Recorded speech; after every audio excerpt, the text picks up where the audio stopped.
ಈ ಪ್ರೇಮಿಗಳಿಗೆ ಪ್ರೇಮ ಸಂಬಂಧಗಳಲ್ಲಿ ಇರತಕ್ಕಂತಹ ಗೊಂದಲಗಳು ದೂರ ಆಗಿ ಅವರ ಸಂಬಂಧ ಗಟ್ಟಿಯಾಗುವಂಥ ಸಾಧ್ಯತೆಗಳು ಹೆಚ್ಚಾಗಿದೆ.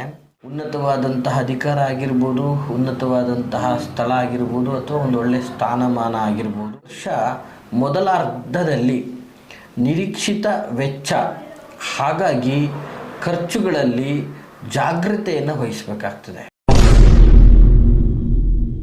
ಹಾಗೆ ಆಸ್ತಿ ಖರೀದಿ, ಮನೆ ನಿರ್ಮಾಣದ ಕನಸುಗಳು ನನಸಾಗುವ ಅವಕಾಶಗಳು ಬರುತ್ತವೆ ಅಂತ ಕೂಡ ಹೇಳಬಲ್ಲೆ. ಬಹಳ ಒಳ್ಳೆಯ ಸ್ಥಿತಿ. ನಮಸ್ತೆ ವೀಕ್ಷಕರೇ, ನಾನು ನಿಮ್ಮ ಮೈಸೂರಿನ ಶ್ರೀನಿವಾಸನ್. ತುಲಾ ರಾಶಿಯವರ 2026ರ ರಾಶಿ ಭವಿಷ್ಯ. ವೀಕ್ಷಕರೇ, ಸಾಮಾನ್ಯವಾಗಿ ನಮ್ಮ ಸನಾತನ ಧರ್ಮದ ಪ್ರಕಾರ ಹೊಸ ವರ್ಷವನ್ನು ನಾವು ಯುಗಾದಿ ಎಂದು ನಾವು ಆಚರಿಸ್ತೇವೆ.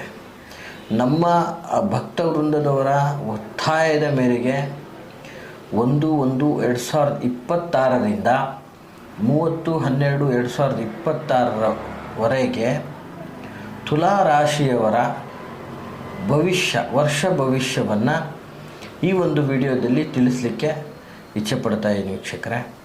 ಹಾಗಾಗಿ ಈ ವರ್ಷ 2026ರ ತುಲಾ ರಾಶಿಯವರ ಉದ್ಯೋಗ, ವ್ಯವಹಾರ, ಆರೋಗ್ಯ, ಅಧ್ಯಯನ, ಹಣಕಾಸು, ವಿವಾಹ, ಸಂತಾನ, ದಾಂಪತ್ಯ, ಹೀಗೆ ಇತ್ಯಾದಿ ವಿಷಯಗಳ ಬಗ್ಗೆ ಈ ಒಂದು ಸಂಚಿಕೆಯಲ್ಲಿ ನಾನು ನಿಮಗೆ ತಿಳಿಸ್ತಾ ಇದ್ದೀನಿ ವೀಕ್ಷಕರೇ.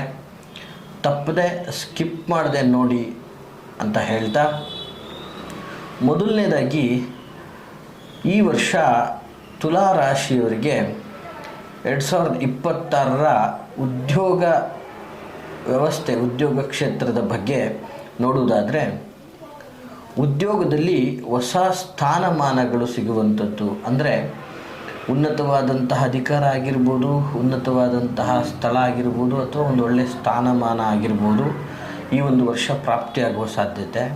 ಹಾಗೆ ಪದೋನ್ನತಿ ಅಂದರೆ ಒಂದು ಪ್ರಮೋಷನ್ ಸಿಗುವಂತಹ ವ್ಯವಸ್ಥೆ. ಮತ್ತು ಸಣ್ಣ ಪುಟ್ಟ ವ್ಯಾಪಾರ ದೊಡ್ಡದಾಗುವಂಥ, ಯಾಕಂದರೆ ಸಣ್ಣ ಪುಟ್ಟ ವ್ಯಾಪಾರಿಗಳು ಅದನ್ನು ವಿಸ್ತರಣೆ ಮಾಡುವಂಥ ವ್ಯವಸ್ಥೆ, ಅದು ದೊಡ್ಡದಾಗಿ ಹೋಗುವಂತಹ ವ್ಯವಸ್ಥೆಯನ್ನು ಕಾಣಬಹುದಾಗಿರ್ತದೆ. ಹೊಸ ಸಂಪರ್ಕಗಳು, ವಿದೇಶ ಸಂಬಂಧಿತ ವ್ಯವಹಾರಗಳನ್ನು ಕೂಡುವಂತಹ ವ್ಯವಸ್ಥೆಗಳಾಗಿರ್ತದೆ. ಅಂದರೆ ನಿಮ್ಮ ಒಂದು ವ್ಯಾಪಾರ, ಉದ್ಯೋಗ, ವ್ಯವಹಾರ ಕ್ಷೇತ್ರಗಳಲ್ಲಿ ನಿಮಗೆ ಸಿಗುವಂತಹ ಹೊಸ ಸಂಪರ್ಕಗಳಿಂದ, ವಿದೇಶಿಯ ಒಂದು ಸಂಪರ್ಕದಿಂದ ಹೆಚ್ಚಿನ ಲಾಭ ಅಥವಾ ಒಂದು ಶುಭ ವಿಚಾರಗಳನ್ನು ಕಾಣ್ಬೋದಾಗಿರ್ತದೆ. ಹಾಗೆ ಏಪ್ರಿಲ್ ಆಗಸ್ಟ್, ಈ ಒಂದು ವರ್ಷದ ಏಪ್ರಿಲ್ ಆಗಸ್ಟ್ ನಡುವೆ ಮುಖ್ಯ ನಿರ್ಧಾರಗಳು, ಅಂದರೆ ನಿಮ್ಮ ಒಂದು ವ್ಯವಹಾರ, ಉದ್ಯೋಗ ಕ್ಷೇತ್ರದಲ್ಲಿ ನೀವು ತೆಗೆದುಕೊಳ್ಳುವಂತಹ ಮುಖ್ಯ ನಿರ್ಧಾರಗಳು ವಿಶೇಷವಾಗಿ ಫಲಕಾರಿಯಾಗುತ್ತದೆ. ಅದು ನಿಮಗೊಂದು ಒಳ್ಳೆಯ ನಿರ್ಧಾರ ಆಗಿರ್ತದೆ. ಅದು ನಿಮಗೆ ಒಳ್ಳೆಯ ಲಾಭ ಮತ್ತು ತುಂಬ ಸಂಜಯಿತವಾದಂತಹ ಒಂದು ಯೋಚನೆಯಾಗಿರ್ತದೆ ಅಂತ ಕೂಡ ಹೇಳ್ಬೋದು. ಹಾಗೆ ಎರಡನೇದಾಗಿ ನೋಡೋದಾದರೆ, ಈ ಒಂದು ತುಲಾ ರಾಶಿಯವರ 2026ರ ವಿದ್ಯಾಭ್ಯಾಸ ಅಥವಾ ಅಧ್ಯಯನದ ಬಗ್ಗೆ ನೋಡೋದಾದರೆ, ಸ್ಪರ್ಧಾತ್ಮಕ ಪರೀಕ್ಷೆಗಳಲ್ಲಿ ಉತ್ತಮವಾದಂತಹ ಪ್ರಯತ್ನ ಮತ್ತು ಫಲ, ವಿದೇಶಿ ಶಿಕ್ಷಣ ಅಥವಾ ಹೊಸ ಕೋರ್ಸ್ ಪ್ರಾರಂಭಕ್ಕೆ ಉತ್ತಮ ವರ್ಷ ಅಂತ ಹೇಳಿದ್ರು ಕೂಡ ತಪ್ಪಾಗಲಿಕ್ಕೆ ಸಾಧ್ಯ ಇಲ್ಲ. ಮತ್ತು ಸೃಜನಾತ್ಮಕ ಕ್ಷೇತ್ರಗಳಲ್ಲಿ ವಿದ್ಯಾರ್ಥಿಗಳಿಗೆ ವಿಶೇಷ ಯಶಸ್ಸು ಈ ವರ್ಷ ನೋಡ್ಬೋದಾಗಿರ್ತದೆ ಅಂತ ಹೇಳ್ಬೋದು. ಅಂದರೆ ಸೃಜನಾತ್ಮಕ ಕ್ಷೇತ್ರಗಳಂದರೆ ಈ ಕಲಾ ಅಥವಾ ಕಲೆ, ಸಂಗೀತ, ಸಾಹಿತ್ಯ, ನೃತ್ಯ, ಈ ರೀತಿಯಾದಂತಹ ಒಂದು ಸೃಜನಾತ್ಮಕವಾದಂತಹ ಶಿಕ್ಷಣಕ್ಕೆ ಸಂಬಂಧಪಟ್ಟ ಹಾಗೆ ಯಾರೆಲ್ಲ ಮಾಡ್ತಾಯಿದ್ರು, ಮ್ಯೂಸಿಕ್ಕು, ಇನ್ನೊಂದು ಮತ್ತೊಂದು, ಈ ರೀತಿಯಾದಂತಹ ಒಂದು ಕ್ಷೇತ್ರಗಳಲ್ಲಿ ವಿದ್ಯಾರ್ಥಿಗಳಿಗೆ ವಿಶೇಷ ಯಶಸ್ಸನ್ನು ಕಾಣ್ಬೋದಾಗಿರ್ತದೆ ಅಂತ ಕೂಡ ಹೇಳಬಲ್ಲೆ. ಒಟ್ಟಾರೆಯಾಗಿ ಹೇಳೋದಾದರೆ, ಈ ಒಂದು ವರ್ಷ ವಿದ್ಯಾರ್ಥಿಗಳಿಗೆ ಉತ್ತಮ ಶುಭ ಫಲ ಇದೆ ಅಂತ ಹೇಳಿದ್ರು ಕೂಡ ತಪ್ಪಾಗಲಿಕ್ಕೆ ಸಾಧ್ಯ ಇಲ್ಲ. ತುಲಾ ರಾಶಿಯವರಿಗೆ, ಇಲ್ಲಿರ್ತಕ್ಕಂತಹ ಎಲ್ಲ ವಿದ್ಯಾರ್ಥಿಗಳಿಗೆ ಈ ಒಂದು ವರ್ಷ ಒಂದು ಉತ್ತಮ ಶುಭ ಫಲ, ಪ್ರಯತ್ನಗಳನ್ನು ನಿರಂತರವಾಗಿ ಮಾಡ್ತಾ ಇರಿ ಅಂತ ಕೂಡ ಹೇಳಲಿಕ್ಕೆ ಇಚ್ಛೆಪಡ್ತೀನಿ. ಹಾಗೆ ಇದೇ ಅಂತಿಮವಾಗಿರುವುದಿಲ್ಲ. ನಿಮ್ಮ ಜನ್ಮ ಜಾತಕದ ಒಂದಷ್ಟು ವಿಚಾರಗಳು ಕೂಡ ಇದರಲ್ಲಿ ನಾವು ಲಿಂಕ್ ಮಾಡಿ ನೋಡಬೇಕಾಗ್ತದೆ. ಇನ್ನು ಈ ವರ್ಷ 2026 ತುಲಾ ರಾಶಿಯವರ ಅರ್ಥಸ್ಥಿತಿ ಗತಿಗಳ ಬಗ್ಗೆ ನೋಡುವುದಾದರೆ, ಈ ವರ್ಷ ಮೊದಲಾರ್ಧದಲ್ಲಿ ನಿರೀಕ್ಷಿತ ವೆಚ್ಚ, ಹಾಗಾಗಿ ಖರ್ಚುಗಳಲ್ಲಿ ಜಾಗ್ರತೆಯನ್ನು ವಹಿಸಬೇಕಾಗ್ತದೆ. ಯಾಕಂದರೆ ವರ್ಷದ ಪ್ರಾರಂಭ ಮೊದಲಾರ್ಧದಲ್ಲಿ ಹೆಚ್ಚಿನ ಖರ್ಚು ವೆಚ್ಚಗಳು ಬರುವುದರಿಂದ ನೀವು ಖರ್ಚು ವೆಚ್ಚಗಳ ಮೇಲೆ ಜಾಗ್ರತೆಯನ್ನು ವಹಿಸಬೇಕಾಗ್ತದೆ. ಹಾಗೆ ಜೂನ್ನ ನಂತರ ನಿಮಗೆ ಹೂಡಿಕೆಗಳಲ್ಲಿ ಉತ್ತಮವಾದಂತಹ ಸಮಯ ಅಂತ ಕೂಡ ಹೇಳ್ಬೋದು. ಹಾಗೆ ಆಸ್ತಿ ಖರೀದಿ, ಮನೆ ನಿರ್ಮಾಣದ ಕನಸುಗಳು ನನಸಾಗುವ ಅವಕಾಶಗಳು ಬರುತ್ತವೆ ಅಂತ ಕೂಡ ಹೇಳಬಲ್ಲೆ. ಬಹಳ ಒಳ್ಳೆಯ ಸುದ್ದಿ ವೀಕ್ಷಕರೇ. ನೋಡಿ, ಈ ಜೂನ್ನ ನಂತರ ನೀವು ಹಾಕುವಂಥ ಬಂಡವಾಳ ಅಥವಾ ಮಾಡುವಂಥ ವ್ಯವಹಾರಗಳಲ್ಲಿ ಹೆಚ್ಚಿನ ಲಾಭವನ್ನು ಕಾಣ್ಬೋದಾಗಿರ್ತದೆ. ಜೊತೆಗೆ ಇನ್ಕಮ್ ಕೂಡ ನಿಮಗೆ ಹೆಚ್ಚಾಗ್ತದೆ. ಜೊತೆಗೆ ಈ ವರ್ಷದಲ್ಲಿ ಯಾರು ಮನೆ ಕಟ್ಟಬೇಕು ಅಂತ ಇದ್ದೀರಾ, ಆಸ್ತಿ ಖರೀದಿ ಮಾಡಬೇಕು ಅಂತ ಇದ್ದೀರಾ, ವಾಹನಾದಿಗಳನ್ನು ಖರೀದಿ ಮಾಡಬೇಕು ಅಂತ ಇದ್ದೀರಾ, ಅಥವಾ ಈ ಎಲ್ಲ ಕನಸುಗಳನ್ನು ಇಟ್ಕೊಂಡಿದ್ರೆ ಖಂಡಿತ ಈ ವರ್ಷ ನಿಮಗೆ ನನಸಾಗುವಂತಹ ಸಾಧ್ಯತೆಗಳು ಹೆಚ್ಚಾಗಿದೆ ಅಂತಲೂ ಕೂಡ ನಾನು ಹೇಳೋಕ್ಕೆ ಇಷ್ಟಪಡ್ತೀನಿ. ಹಾಗೆ ಈ ಒಂದು ವರ್ಷದಲ್ಲಿ ಅವಕಾಶಗಳು ನಿಮ್ಮನ್ನು ಹೆಚ್ಚಾಗಿ ಹುಡ್ಕೊಂಡು ಬರ್ತದೆ ಅಂತ ಹೇಳಿದ್ರೆ ಕೂಡ ತಪ್ಪಾಗಲಿಕ್ಕಿಲ್ಲ. ಈ ವರ್ಷದ ಆದಾಯ ನಿಧಾನವಾಗಿ ಹೆಚ್ಚಾಗ್ತದೆ. ಒಟ್ಟಾರೆ ಆದಾಯ ವ್ಯಾಯದಲ್ಲಿ ಈ ಒಂದು ವರ್ಷ ತುಲಾ ರಾಶಿಯವರಿಗೆ ಒಂದು ಸಮಫಲ ಅಂತ ಹೇಳಿದ್ರೆ ಕೂಡ ತಪ್ಪಾಗಲಿಕ್ಕಿಲ್ಲ ಅಂತ ಹೇಳಬಲ್ಲೆ. ಹಾಗೆ ಕಡೆಯದಾಗಿ ಈ ಒಂದು ತುಲಾ ರಾಶಿಯವರಿಗೆ, ಈ ಪ್ರೇಮಿಗಳಿಗೆ ಪ್ರೇಮ ಸಂಬಂಧಗಳಲ್ಲಿ ಇರ್ತಕ್ಕಂತಹ ಗೊಂದಲಗಳು ದೂರ ಆಗಿ ಅವರ ಸಂಬಂಧ ಗಟ್ಟಿಯಾಗುವಂಥ ಸಾಧ್ಯತೆಗಳು ಹೆಚ್ಚಾಗಿದೆ. ಹಾಗೆ ಯಾರೆಲ್ಲ ಅವಿವಾಹಿತರಿದ್ದರು ತುಲಾ ರಾಶಿಯಲ್ಲಿ, ಈ 2026 ಕೊನೆಯ ಭಾಗ ಸೆಪ್ಟೆಂಬರ್ ಅಥವಾ ಡಿಸೆಂಬರ್ ಅಂತ್ಯದಲ್ಲಿ ಶುಭ ಹಾಗೂ ದಾಂಪತ್ಯ ಜೀವನದಲ್ಲಿ, ನೋಡಿ ಏನು ಹೇಳಕ್ಕೆ ಇಷ್ಟಪಡ್ತಾ ಇದ್ದೀನಿ ಅಂತಂದರೆ, ಈ ತುಲಾ ರಾಶಿಯವರಿಗೆ ಈ ಒಂದು ಸೆಪ್ಟೆಂಬರ್ ಈ ಒಂದು ಭಾಗದಲ್ಲಿ ಸಂತೋಷದ ಒಂದು ಶುಭ ವಿಚಾರಗಳಾಗಿರ್ತದೆ. ಹಾಗೆ ದಾಂಪತ್ಯದಲ್ಲಿ ಒಗ್ಗಟ್ಟಿನ ವರ್ಷ ಅಂತ ಹೇಳಿದ್ರೆ ಕೂಡ ತಪ್ಪಾಗಲಿಕ್ಕೆ ಸಾಧ್ಯ ಇಲ್ಲ.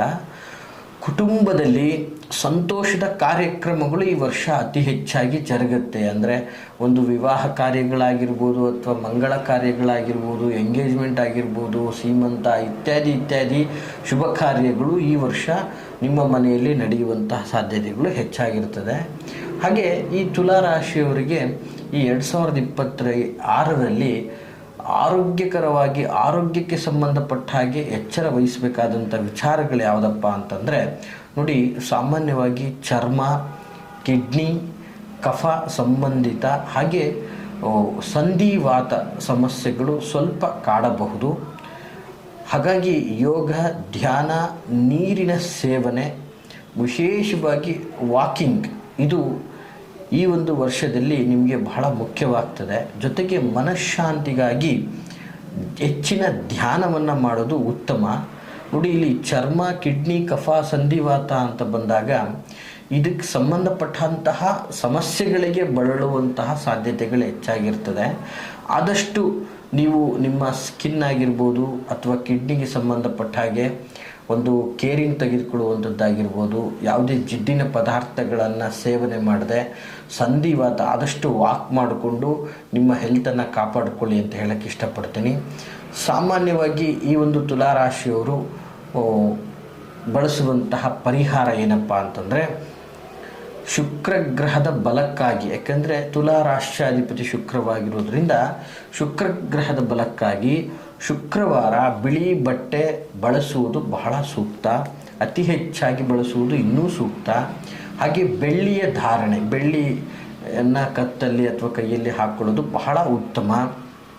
ಮತ್ತು ಗೋಮಾತೆಗೆ ಆಹಾರದ ಒಂದು ವಿಷಯದಲ್ಲಿ ಆಹಾರವನ್ನು ಕೊಡುವಂಥದ್ದು, ಬಾಳೆಹಣ್ಣು ಇತ್ಯಾದಿ ಕೊಡುವಂಥದ್ದು ಬಹಳ ಸೂಕ್ತ. ಜೊತೆಗೆ ಲಕ್ಷ್ಮೀನಾರಾಯಣನ ಪೂಜೆಯನ್ನು ಮಾಡ್ತಾ ಇದ್ದರೆ ಒಂದು ಪರಮಾತ್ಮನ ಅನುಗ್ರಹ ನಿಮ್ಮದಾಗ್ತದೆ ಅಂತ ಹೇಳ್ಬೋದು. ಶುಕ್ರವಾರ ಸಿಹಿ ಪದಾರ್ಥಗಳನ್ನು ದಾನ ಮಾಡಿ ಶುಭ ಫಲ ಆಗ್ತದೆ ಅಂತ ಹೇಳ್ಬೋದು ವೀಕ್ಷಕರೇ. ಇದು ಈ 2026 ತುಲಾ ರಾಶಿಯ ವರ್ಷ ಭವಿಷ್ಯವಾಗಿರ್ತದೆ. ಈ ಮಾಹಿತಿ ತಮಗೆಲ್ಲ ಇಷ್ಟವಾಗಿದ್ದರೆ ದಯವಿಟ್ಟು ಲೈಕ್ ಮಾಡಿ. ಜೊತೆಗೆ ಯಾರೆಲ್ಲ ತುಲಾ ರಾಶಿಯಲ್ಲಿ ಅವರ ಬಗ್ಗೆ ತಿಳ್ಕೊಳ್ಬೇಕು ಅಂತ ಕುತೂಹಲದಿಂದ ಕಾಯ್ತಾ ಇರ್ತಾರೆ ಅವ್ರುಗಳಿಗೆಲ್ಲ ಈ ಒಂದು ವಿಡಿಯೋವನ್ನು ಶೇರ್ ಮಾಡಿ ಅಂತ ಹೇಳ್ತಾ, ನೀವು ನಮ್ಮೊಟ್ಟಿಗೆ ಮುಕ್ತವಾಗಿ ಮಾತನಾಡಬೇಕು ಅನ್ನೋದಾದರೆ ವಿಡಿಯೋದಲ್ಲಿ ಕಾಣ್ತಾ ಇರ್ತಕ್ಕಂತಹ ಸಂಖ್ಯೆಗೆ ಕರೆ ಮಾಡಿ. ಜೊತೆಗೆ ನಿಮ್ಮ ಅನಿಸಿಕೆ ಅಭಿಪ್ರಾಯಗಳನ್ನು ಈ ಒಂದು ವಿಡಿಯೋದಲ್ಲಿ ಕಮೆಂಟ್ ಮಾಡಿ ಅಂತ ಹೇಳ್ತಾ, ಎಲ್ರಿಗೂ ಶುಭವಾಗಲಿ. ನಮಸ್ಕಾರ.